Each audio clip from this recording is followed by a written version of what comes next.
तो दोस्तों कैसे हैं आप सब। मुझे उम्मीद है आप लोग बहुत अच्छे होंगे। दोस्तों आज हो चुका है 13 जुलाई 2021। तो आज की बिहार की टॉप न्यूज लेकर आए हैं आपके लिए।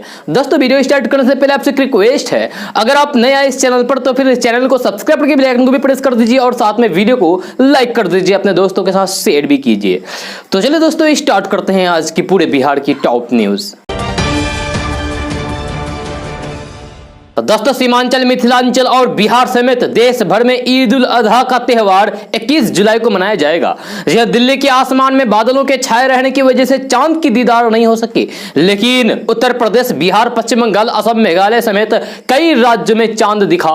इस बार बकरीद का त्योहार बिहार में भी 21 जुलाई को मनाया जाएगा। यह दिल्ली के चांदनी चौक में स्थित फतेहपुरी मस्जिद के शाही इमाम मौलाना डॉक्टर मुफ्ती मुकर्रम अहमद ने बताया है कि राज्यों और शहरों में रविवार को इस्लामिक कैलेंडर के आखिरी महीने जुल हिज्जा का चांद दिखने की खबर आई है और इसकी पुष्टि हुई है। लिहाजा ईद उल अजहा का त्योहार 21 जुलाई बुधवार को मनाया जाएगा। जहां आपको बता दूं कि बकरीद का त्योहार चांद दिखने के 10वें दिन मनाया जाता है और बकरीद ईद उल फित्र के 2 महीने 9 दिन बाद मनाई जाती है। वहीं मुस्लिम संगठन इमारत शरिया हिंद और जामा मस्जिद के नायब शाही इमाम सैयद शाबान बुखारी ने भी 21 जुलाई को बकरीद का त्योहार मनाने का ऐलान किया है। इस बार सीमांचल, मिथिलांचल, मगध और बिहार में भी बकरीद बाकी देश के साथ मनाई जाएगी।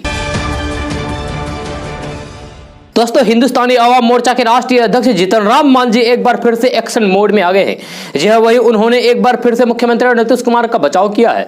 यह दरअसल भाजपा नेता अजय निषाद की तरफ से लगातार बिहार में कानून व्यवस्था को लेकर बड़ा बयान दिया था, जिसको लेकर जीतन राम मांझी ने ट्वीट करके लिखा है कि जब भी 2005 से पहले की बिहार की याद आती है रूह कांप उठती है। हर सरकारों में कोई ना कोई कमियां जरूर रही, परंतु माननीय मुख्यमंत्री नीतीश कुमार जी के नेतृत्व ने बिहार को बदलने का काम किया है। हाँ, कुछ लोग मीडिया की सुर्खियां बनने के लिए मुंह से ही बिहार में अपराध बढ़ने की बात जरूर करते हैं। जी हां, आपको बता दूं कि यह पहली बार नहीं है जब जीतन राम मांझी ने मुख्यमंत्री नीतीश कुमार का बचाव किया है या फिर भाजपा को अपने निशाने पर लिया हो। दरअसल बिहार में कानून व्यवस्था को लेकर कहा था कि बिहार में लॉ एंड ऑर्डर काफी खराब है, बिहार में कानून व्यवस्था चरमराई हुई है। जी नीतीश कुमार को इस पर और भी बेहतर काम करने की जरूरत है। हालांकि जीतन राम मांझी अपने ट्वीट के जरिए अजय निषाद का नाम नहीं लिया है, लेकिन उन्होंने इशारों में अजय निषाद को लेकर ट्वीट किए हैं। दोस्तों अपनी सादगी को लेकर हमेशा चर्चा में रहने वाले कटिहार जिला के बलरामपुर के विधायक महबूब आलम रविवार को चोरों के निशाने पर आ गए। पटना से लौटने के दौरान कैपिटल एक्सप्रेस में विधायक जी का बटुआ चोर ले भागे। विधायक जी पटना से बारसूई आ रहे थे। मोकामा और बरौनी के बीच चोरों ने बैग उड़ा लिया। विधायक ने बारसूई रेल थाना में अज्ञात के विरुद्ध केस दर्ज कराया है। यह दर्ज मामले में उन्होंने बताया है कि बैग में 1.5 लाख रुपए नगद, पासबुक, मोबाइल सहित अन्य कागजात थे, जिसे चोर ले भागे। ट्रेन के अंदर चोरी की घटना थम नहीं रही है। इसको लेकर रेल पुलिस भले ही लाख दावे करे, पर इसकी सच्चाई बिल्कुल अलग है। जहां सबसे अधिक स्टेशन के आसपास चोरी और फिर झपटमारी की घटनाएं हो रही है। लगभग हर स्टेशन के पास चोरों का गिरोह सक्रिय रहता है, जो इस तरह की घटनाओं को अंजाम देता है। यह चोर सबसे अधिक मोबाइल और पर्स को निशाना बना रहे हैं। यह आसान भी है। अगर कोई व्यक्ति खिड़की के पास फोन से बात कर रहा होता है तो वह चोरों के लिए आसान टारगेट हो जाता है। हालांकि रेलवे पुलिस की माने तो इस तरह की चोरी को रोकने के लिए स्कॉट पार्टी ट्रेन के अंदर लगातार गश्ती करती है। साथ ही स्टेशनों पर भी ऐसे लोगों पर पुलिस नजर रखती है। दोस्तों साधु संतों की सर्वोच्च संस्था अखिल भारतीय अखाड़ा परिषद ने विश्व जनसंख्या दिवस के मौके पर योगी सरकार द्वारा लाए गए नई जनसंख्या नीति का स्वागत और समर्थन किया है। अखिल भारतीय अखाड़ा परिषद के अध्यक्ष महंत नरेंद्र गिरि ने जनसंख्या विस्फोट को लेकर अपनी गहरी चिंता भी जाहिर की है। उन्होंने कहा है कि देश और प्रदेश में हो रहा तेजी से जनसंख्या विस्फोट कई प्रमुख समस्याओं का कारण भी है। इसीलिए यह बेहद जरूरी है कि लगातार बढ़ रही जनसंख्या पर तत्काल रोक लगाई जाए। दोस्तों प्रधानमंत्री नरेंद्र मोदी ने जगन्नाथ रथ यात्रा के अवसर पर कल देशवासियों को शुभकामनाएं दी है। प्रधानमंत्री नरेंद्र मोदी ने सोमवार को एक ट्वीट करके कहा है कि रथ यात्रा के विशेष अवसर पर सबको शुभकामनाएं। हम भगवान जगन्नाथ का नमन करते हैं और प्रार्थना करते हैं कि उनके आशीर्वाद से सभी स्वस्थ रहे तथा सबके जीवन में समृद्धि आए। दोस्तों, समय से पहले सामान्य से अधिक बारिश और बाढ़ से बिहार में कई फसलों को भारी नुकसान हुई है। जी हां, फल और सब्जियों को अधिक नुकसान है। धान की रोपनी प्रभावित हुई है, कहीं बिचड़ा गल गया है। जी, कृषि विभाग का मानना है कि मौसम का मिला जुला असर रहा है। हालांकि अभी कितना नुकसान हुआ है इसका आकलन किया जा रहा है। उप निदेशक का कहना है कि आम और धान अधिक प्रभावित हुए। जी, आम को गर्मी चाहिए, धान को पानी, लेकिन तूफान, ताउते और मानसून के कारण नमी अधिक रही। इससे खेती को दिक्कत आई। बारिश के कारण कई जगहों पर समय से रोपनी हो पाई है। जहां बाढ़ नहीं आई है, केवल बारिश हुई है। दोस्तों, कहते हैं कि सफलता पाने का कोई शॉर्टकट तरीका नहीं होता है। इसके लिए तो मन में संकल्प और कड़ी मेहनत के एकमात्र रास्ता है। कुछ ऐसा ही बिहार के गया के चंदौली सरकारी स्कूल की शिक्षिका सुष्मिता सनियाल ने कर दिखाया है। जी हां, उन्होंने मिट्टी के घड़े का उपयोग करके कूलर बना दिया है, जो काफी चर्चा का विषय बन चुका है। जी हां, इस कूलर में बेकार पड़े पेंट की बाल्टी और वाटर रबर पाइप का यूज किया गया है। बाजार से एक पंखा और एक मोटर खरीदी गई है और बाइक की यूज किए गए बैटरी का उपयोग किया गया है। शिक्षिका सुष्मिता सान्याल बताते हैं कि दीपावली के पर्व घर की सफाई में निकले कचरे को इकट्ठा करके कुछ बनाने का सोचा और उन्होंने मात्र 500 रुपए खर्च करके एक घड़े वाले कूलर को बना दिया। वह बताती है कि यह कूलर को बनाने में बाजार से सिर्फ एक प्लास्टिक फैन की खरीदारी की गई है। यह बाकी अन्य सामानों को घर से निकले कचरे का इस्तेमाल किया गया है। इन सभी सामानों को बाजार खरीदने से 400 से 500 रुपए का खर्च आएगा। यह कूलर बिल्कुल आवाज नहीं करता है। इस कूलर में काफी ऊर्जा की जरूरत नहीं होती है। एक तरह से कह सकते हैं कि यह कूलर इको फ्रेंडली है। आपको बता दूं कि इस घड़ा वाले कूलर में एक बाल्टी में घड़ा रखकर उसमें पानी भर दिया जाता है और घड़ा में एक मोटर लगा रखी है जो बाल्टी के अंदर हिस्से में ऊपर से पानी गिरता रहता है। यह घड़ा का पानी ठंडा रहता है। जैसे ही फैन चलता है, फैन घड़े के पानी की नमी को अब्जॉर्ब करता है। दोस्तों, दुनिया भर में ग्लोबल वार्मिंग और क्लाइमेट चेंज को लेकर बहुत सी बातें की जाती है। जी हां, अब वैज्ञानिकों ने चेताया है कि इंसान प्रकृति के साथ जितना खेलता जाएगा, उसके खुद के शरीर पर भी उसका उतना ही विपरीत प्रभाव पड़ेगा। जी हां, वैज्ञानिकों ने एक शोध में दावा किया है कि जलवायु परिवर्तन के जरिए गर्मी बढ़ी तो इंसान का शरीर भी छोटा होने लगेगा। जी हां, यूनिवर्सिटीज ऑफ कैम्ब्रिज एंड ट्यूबिंगेन की ओर से की गई इस स्टडी में 300 जीवाश्मों पर अध्ययन किया गया है। दुनिया भर से इकट्ठा किए गए इन जीवाश्मों पर शोध के बाद वैज्ञानिकों ने माना है कि जिस तरीके से लाखों करोड़ों साल पहले के इंसानों का शरीर अब छोटा हो गया है, इसी तरीके से जलवायु में गर्मी बढ़ती गई तो आगे आने वाली पीढ़ी का कद यानी कि इंसान की लंबाई और भी छोटा हो जाएगा। इंसान का शरीर और दिमाग करीब 3 लाख साल पहले विकसित हुआ था। इस प्रजाति को होमो सेपियंस कहते हैं। इनका दिमाग अब के इंसानों की तुलना में 3 गुना ज्यादा बड़ा था। पहले तो इंसान बढ़ते गए और जब इंसानों ने जलवायु को बदला तो खुद इंसान के शरीर और दिमाग पर इसका असर पड़ा। यूनिवर्सिटीज ऑफ कैम्ब्रिज एंड ट्यूबिंगेन ने अपने स्टडी में क्लाइमेट मॉडल्स बनाकर इंसानों के विकास का तुलनात्मक विश्लेषण किया है। पिछले 10 लाख सालों में जलवायु परिवर्तन और उससे होने वाले प्रभाव का अध्ययन करने के दौरान वैज्ञानिकों ने तापमान, बाढ़, बारिश और बर्फबारी समेत सभी प्राकृतिक परिस्थितियों को शामिल किया गया है और इसका विश्लेषण किया है। रिपोर्ट में साफ तौर पर कहा गया है कि इंसान के शरीर और तापमान के बीच सीधा संबंध है।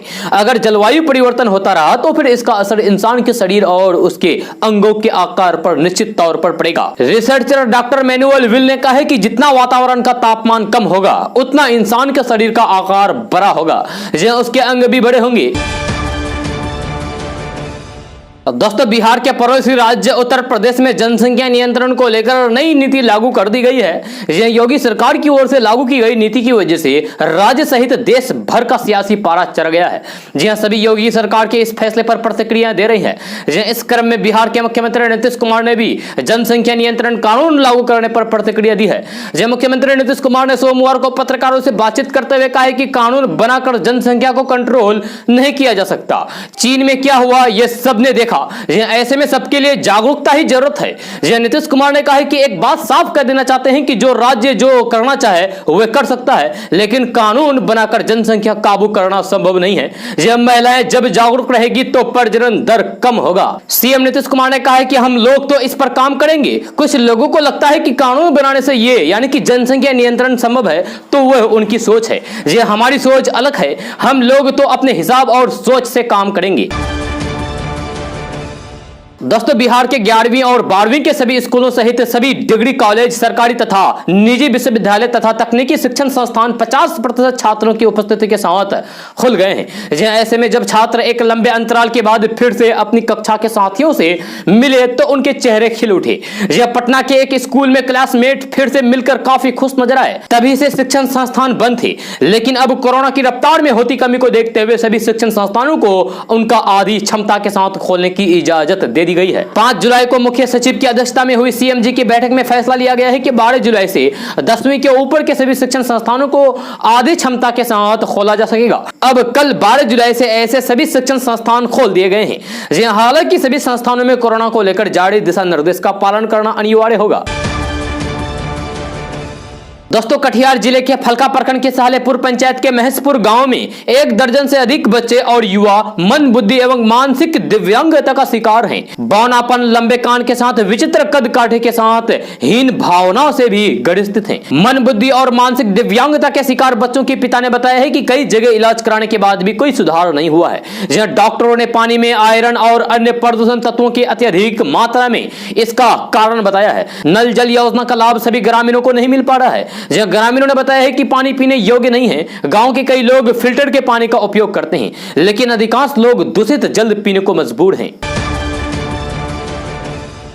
दोस्तों, बिहार की राजनीति के चाणक्य माने जाने वाले मुख्यमंत्री नीतीश कुमार इन दिनों चक्रव्यूह में फंसते नजर आ रहे हैं। सीएम नीतीश कुमार की मुश्किलें विपक्ष ही नहीं, इस बार उनकी अपनी ही पार्टी के नेता हैं। सभी का निशाना नीतीश कुमार के तरफ है। केंद्र के मंत्रिमंडल विस्तार के बाद जेडीयू के कुछ कद्दावर अंदर ही अंदर नीतीश कुमार के खिलाफ दिख रहे हैं। वही बीजेपी ही अब नीतीश कुमार के सुशासन और कानून के राज पर सवाल खड़े कर रही है। साथ ही विपक्ष की ओर से की गई गोलबंदी भी मुख्यमंत्री नीतीश कुमार पर भारी पड़ता दिखाई दे रहा है। अंदर खाने की बात की जाए तो फिर केंद्रीय मंत्रिमंडल का विस्तार हुआ तो नीतीश के बेहद खास माने जाने वाले रामचंद्र प्रसाद यानी कि आरसीपी सिंह मंत्री बन बैठे। इसके बाद सांसद ललन सिंह कुछ खफा हो गए हैं। ललन सिंह उपेंद्र कुशवाहा के घर पहुंचकर अलग खिचड़ी पकाने का भी सोच रहे हैं। ऐसी भी चर्चा इन दिनों जोरों पर है।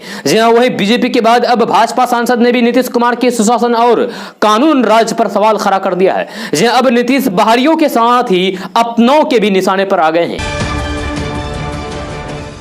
दोस्तों, उत्तर प्रदेश की नई जनसंख्या नीति को लेकर वरिष्ठ पत्रकार रवीश कुमार ने तंज कसा है। अपने फेसबुक पेज पर लिखी एक पोस्ट में रवीश कुमार ने कहा है कि सरकारी नौकरियों का तो अता पता ही नहीं, लेकिन कानून ला रहे हैं कि 2 बच्चे से अधिक पर नौकरी नहीं मिलेगा। रवीश कुमार ने लिखा है कि खबर के अनुसार प्रस्तावित कानून के मुताबिक जिनके 2 से अधिक बच्चे हैं उन्हें सरकारी नौकरी नहीं मिलेगी। जो सरकारी नौकरी में है और 2 से अधिक बच्चे हैं उन्हें कई सुविधाएं भी नहीं मिलेगी। यह पढ़कर मैं उन लाखों नौजवानों के बारे में सोच रहा हूं जिनकी शादी सरकारी नौकरी न मिलने के कारण नहीं हुई हो। ऐसे बच्चे को तय समय में भर्ती प्रक्रिया पूरी करके नौकरी देने के मामले में यूपी ने क्या प्रगति की है, वहां से नौजवान भली भांति जानते होंगे। इस समय तो जिला परिषद और ब्लॉक प्रमुख के चुनाव में हुई हिंसा को सही ठहराने में लगे होंगे, लेकिन उनसे पूछा जा सकता है कि 2 से अधिक बच्चे होने पर सरकारी नौकरी नहीं मिलेगी। ऐसे प्रस्ताव पर उनका क्या राय है? रवीश कुमार ने सरकार से सवाल करते हुए कहा है कि हर बात में डेटा करने वाली सरकार क्यों नहीं बताते हैं कि कितने ऐसे नौजवान हैं जिनके 2 से अधिक बच्चे हैं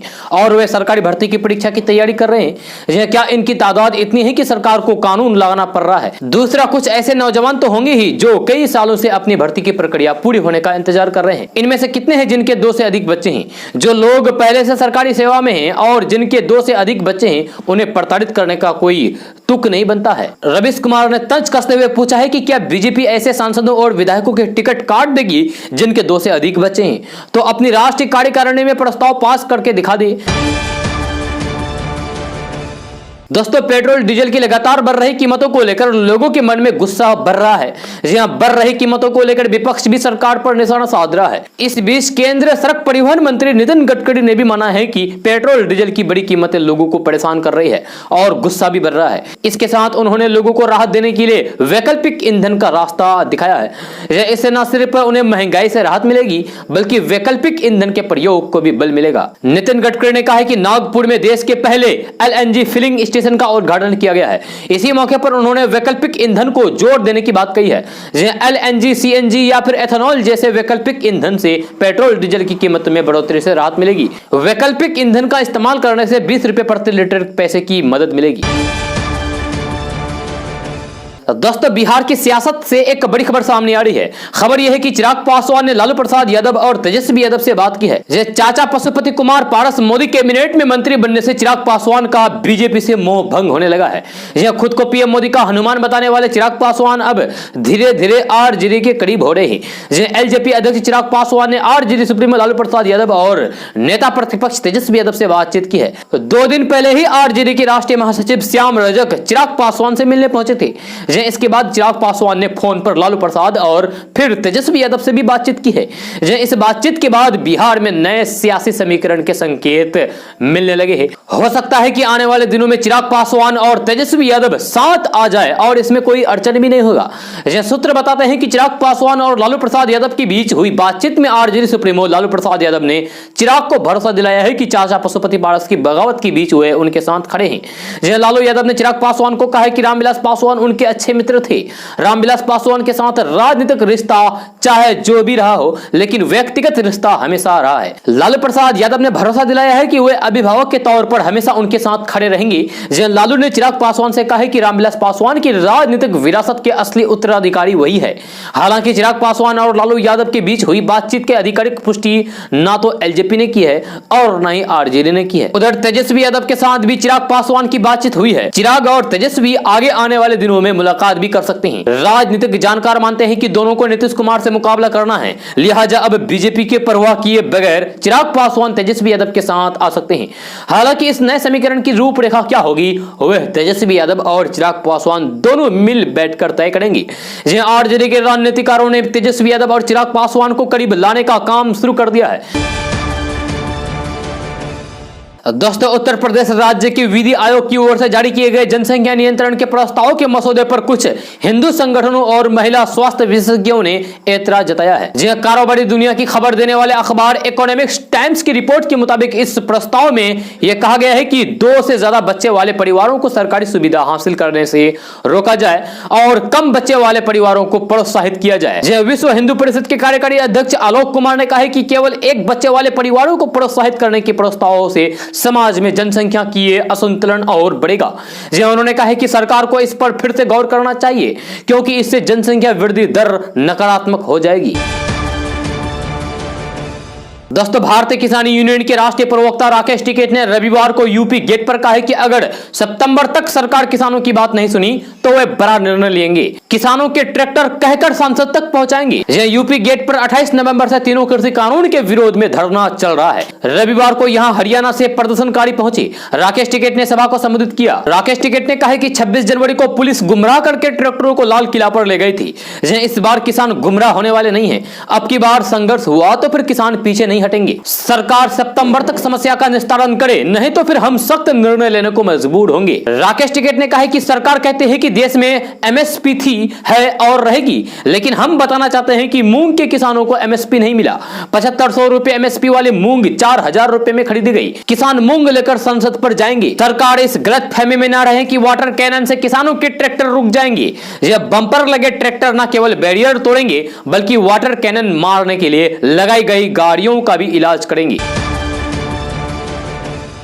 दोस्तों, मुख्यमंत्री नीतीश कुमार लंबे अंतराल के बाद एक बार फिर से जनता के दरबार में हाजिर हुए हैं। मुख्यमंत्री सचिवालय में मुख्यमंत्री का जनता दरबार शुरू हो गया है। सीएम नीतीश कुमार बिहार भर से आए शिकायतकर्ताओं की शिकायत सुन रहे हैं और अधिकारियों को आवश्यक निर्देश भी दे रहे हैं। जी हां, आपको बता दूं कि कोरोना की वजह से सरकार ने शिकायतकर्ताओं की सुविधा को लेकर कई तरह के इंतजाम किए हैं। जिलों से शिकायतकर्ताओं को पटना तक लाने का इंतजाम किया गया है। उनके खाने पीने का इंतजाम भी प्रशासन की तरफ से किया गया है। मुख्यमंत्री के जनता दरबार को लेकर सीएम सचिवालय के आसपास सुरक्षा के पुख्ता इंतजाम किए गए हैं।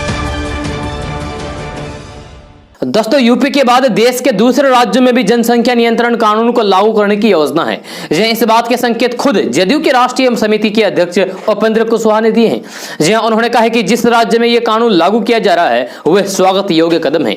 इसकी तारीफ की जानी चाहिए। उपेंद्र कुशवाहा ने जनसंख्या नियंत्रण कानून को आज देश की सबसे बड़ी जरूरत बताया है। उन्होंने कहा कि यह स्वागत भरा कदम है। इस दौरान जब बिहार में ऐसे कानून लाने पर पूछा जाए तो उपेंद्र कुशवाहा ने साफ कर दिया है कि हमारी सरकार इसको लेकर गंभीर है।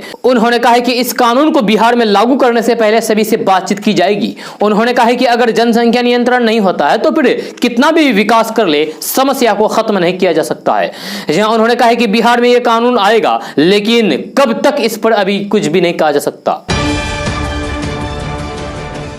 दोस्तों, कोरोना काल और लॉकडाउन की आर्थिक क्षति और फिर इस पर महंगाई की मार से आम आदमी का दम निकल रहा है।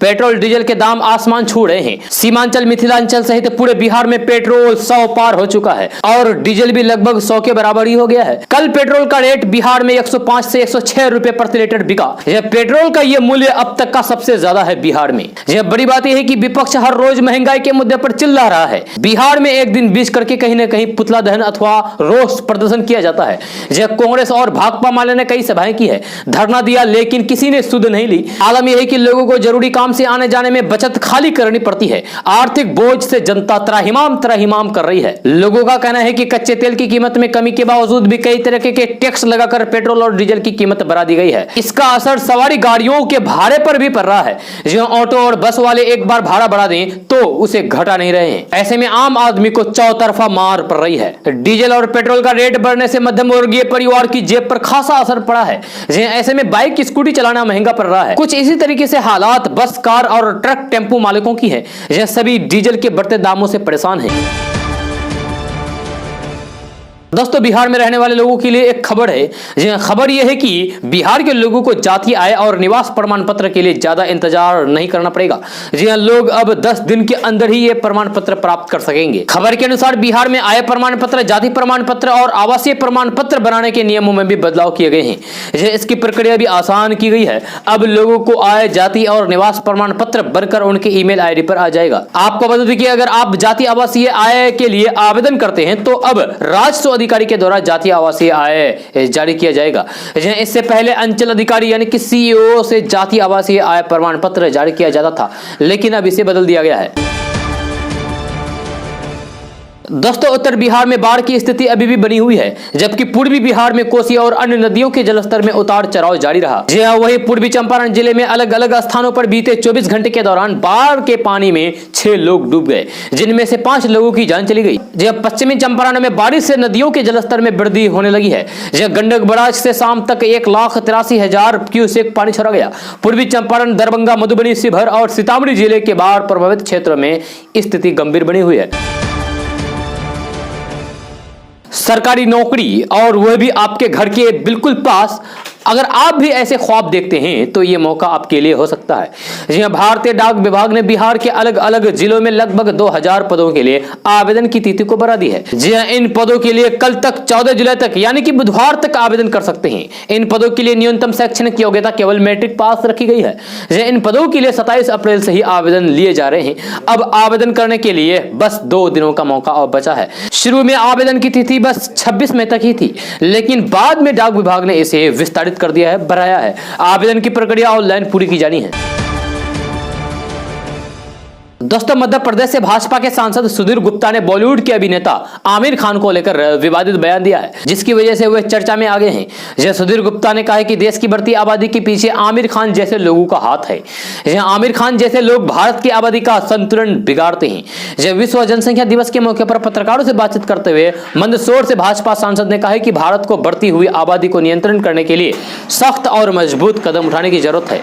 देश में बढ़ती हुई आबादी की नियंत्रण करने की वकालत करते हुए सुधीर गुप्ता ने कहा है कि दुर्भाग्य से आमिर खान जैसे लोग देश के लोगों के लिए हीरो हैं। उन्होंने रीना दत्ता को छोड़ा, उनसे आमिर खान के 2 बच्चे हैं। फिर आमिर खान ने किरण राव से शादी की और उनसे भी 1 बच्चा है। इस उम्र में जब उनकी दादा बनने की उम्र है, वे तीसरी पत्नी तलाश रहे हैं। दोस्तों, बिहार के भागलपुर से एक बड़ी खबर सामने आ रही है। मिली जानकारी के अनुसार बिहार के भागलपुर में 800 करोड़ का निवेश होगा। इससे यहां के युवाओं को रोजगार मिलेगा, साथ ही साथ युवाओं के जीवन की परेशानी भी समाप्त होगी। खबर के मुताबिक सरकार भागलपुर में 800 करोड़ की लागत से एथेनॉल, लेदर और टेक्सटाइल फैक्ट्री लगाने की योजना पर काम कर रही है। इसके लिए विभाग स्तर पर तैयारियां चल रही है। बहुत जल्द भागलपुर के लोगों को सौगात मिलेगा। आपको बता दें कि भागलपुर के 4 लेन के पास इंडस्ट्रीज पार्क की स्थापना की जाएगी। इसकी जानकारी खुद बिहार के उद्योग मंत्री सैयद शाहनवाज हुसैन ने दी है। उन्होंने कहा है कि बिहार में बड़े बड़े उद्योग लगाए जा रहे हैं, सरकार खादी पॉलिसी भी तैयार कर रही है। इसका लाभ भागलपुर के बुनकरों को मिलेगा। भागलपुर में 800 करोड़ के निवेश होने से यहाँ के कई लोगों को रोजगार मिलेगा, साथ ही साथ इन इलाके में लोगों की परेशानियां भी दूर होगी। हालांकि अब यह देखना होगा कि बिहार सरकार कब तक इस योजना को पूरा करती है। दोस्तों, उत्तर प्रदेश के मुरादाबाद से समाजवादी पार्टी के सांसद डॉक्टर एस.टी. हसन ने यूपी में योगी सरकार की जनसंख्या नीति पर बोलते हुए कहा है कि इसका सबसे बड़ा असर बहुसंख्यक हिंदुओं पर ही पड़ेगा। यह मुसलमानों को इस कानून से घबराने या फिर डरने की कोई भी जरूरत नहीं है। इससे मुसलमानों को कोई नुकसान नहीं होने वाला है। यह कानून किसानों और मजदूरों को टारगेट करके बनाया जा रहा है। उन्हें ही इससे सबसे ज्यादा नुकसान होने वाला है। बीजेपी चुनाव के लिए यह सब कर रही है, लेकिन अब किसान और मजदूर का बीजेपी से मोह भंग हो जाएगा और चुनाव में भाजपा को इससे नुकसान होगा। यह सपा सांसद डॉक्टर एस.टी. हसन ने कहा है कि अगर जनसंख्या नियंत्रण कानून बनाना ही है तो कम से कम 3 बच्चे वाला कानून बनना चाहिए। यह सपा सांसद डॉक्टर एस.टी. हसन ने कहा है कि मुसलमान तो सिर्फ 2% ही सरकारी नौकरियों में है, इसलिए जो 98% हिंदू सरकारी नौकरी में हैं, उन पर इसका सबसे अधिक असर पड़ेगा। ये हिंदू भी हमारे भाई हैं, उनका नुकसान भी तो हमारा नुकसान है, इसलिए हम इस कानून का स्वागत नहीं करेंगे। हमें उनकी भी फिक्र है, हमारी जनसंख्या देश की संपत्ति है। दोस्तों, बिहार पुलिस मुख्यालय ने पटना, भोजपुर, सासाराम, सारण और औरंगाबाद समेत कई जिलों के 1 दर्जन से अधिक थानेदारों के अलावा 18 पुलिस पदाधिकारियों का तबादला कर दिया है। यह सबसे अहम बात यह है कि थाना अधीक्षकों को उनके जिले से ही नहीं बल्कि जोन से भी बाहर का रास्ता दिखा दिया गया है। यह पुलिस मुख्यालय ने प्रशासनिक दृष्टिकोण से तबादले का कारण बताया है, मगर तबादले की जो सूची है उसे देखकर यह लग रहा है कि उन्हीं थानादारों का तबादला किया गया है जो बालू घाटों वाले क्षेत्र से आते हैं। ऐसे में यह माना जा रहा है कि बालू माफियाओं से गांठ करने के आरोप में मुख्यालय स्तर से इन सभी पर कार्रवाई होगी।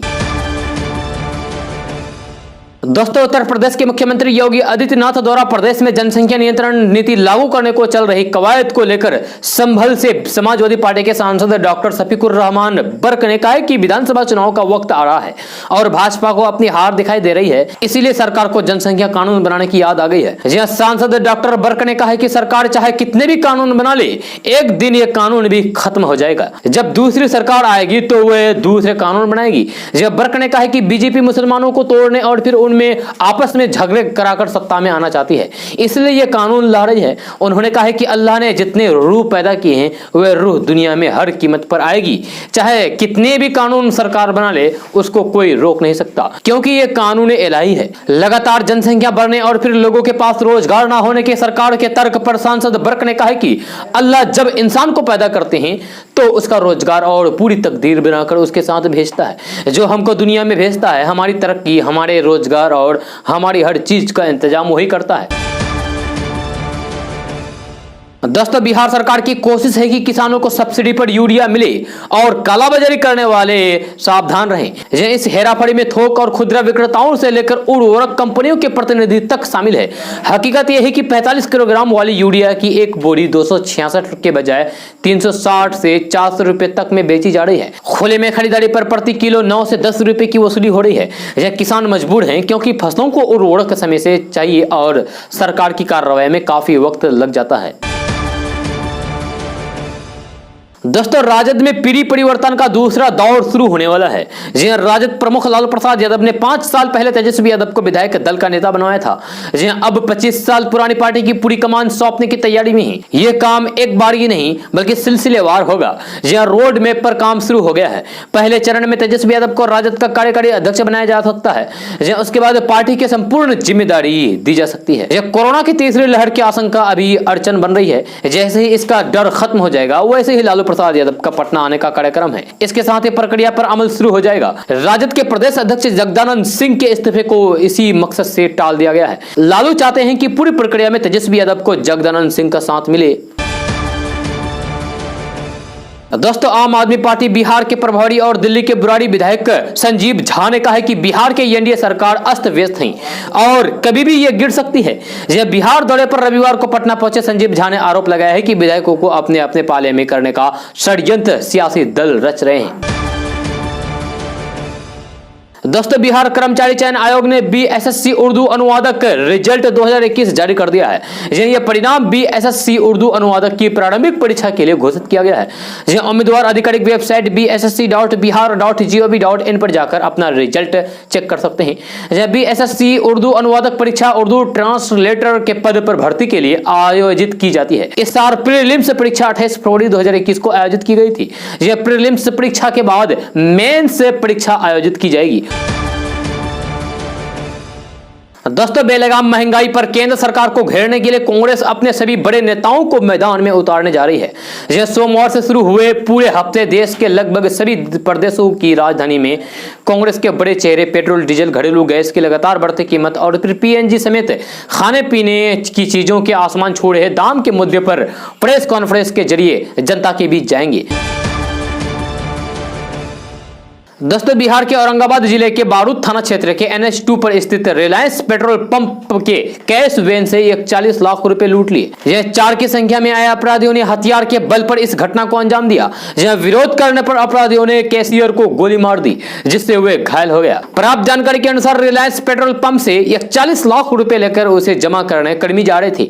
जहां पंप के बाहर पहुंचते ही अपराधियों ने हमला बोल दिया। कैश वैन को रोककर पैसों से भरा बैग लूट लिया। गाड़ी में सवार कैशियर रामविनाश सिंह ने इसका विरोध किया तो उसे गोली मार दी। इसके बाद अपराधी पैसों से भरा बैग लेकर निकल भागे। घायल कर्मी को इलाज के लिए सदर अस्पताल लाया गया, जहां इलाज करने के बाद रेफर कर दिया गया है। दोस्तों आज का न्यूज बस यहाँ तक। कैसा लगा जरूर अपना सुझाव दीजिएगा नीचे कमेंट बॉक्स में कमेंट करके। अगर आप नए आए इस चैनल पर तो फिर चैनल को सब्सक्राइब करके बेल आइकन को भी प्रेस कर दीजिए और साथ में वीडियो को लाइक कर दीजिए, अपने दोस्तों के साथ शेयर भी कीजिए। तो चलिए दोस्तों फिर मिलते हैं अगले वीडियो में। जय हिंद, जय बिहार।